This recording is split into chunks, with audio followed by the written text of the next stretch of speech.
Dès qu'on accepte l'idée que chaque être humain est une histoire sacrée, que chaque personne a des droits et des responsabilités, ce mur entre riches et pauvres, ce mur qui sépare et opprime, devient intolérable.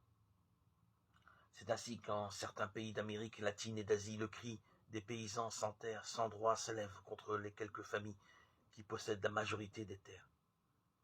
En Amérique du Nord, en Australie, les peuples autochtones protestent contre ceux qui sont venus s'approprier leurs terres, qui les ont opprimés, les ont considérés comme inférieurs.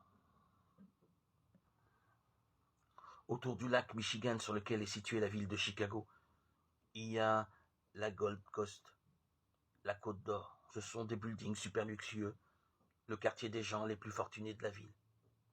Mais à quelques rues de là, à l'intérieur de la ville, on trouve le quartier du peuple noir, des maisons délabrées, des rues sales, un monde brisé, un monde de violence. Entre les quartiers riches et le ghetto noir, il y a comme un mur épais. Les gens des deux quartiers ne peuvent communiquer entre eux. La peur les en empêche. Les riches ont le pouvoir et la police. Ils ont peur de ce monde de pauvreté. Peut-être se sentent-ils coupables de leur richesse. Les pauvres sont souvent dans un monde de dépression et de colère. Les riches semblent être des bénis de Dieu, et eux, des maudits abandonnés à la violence, à la misère et à la mort.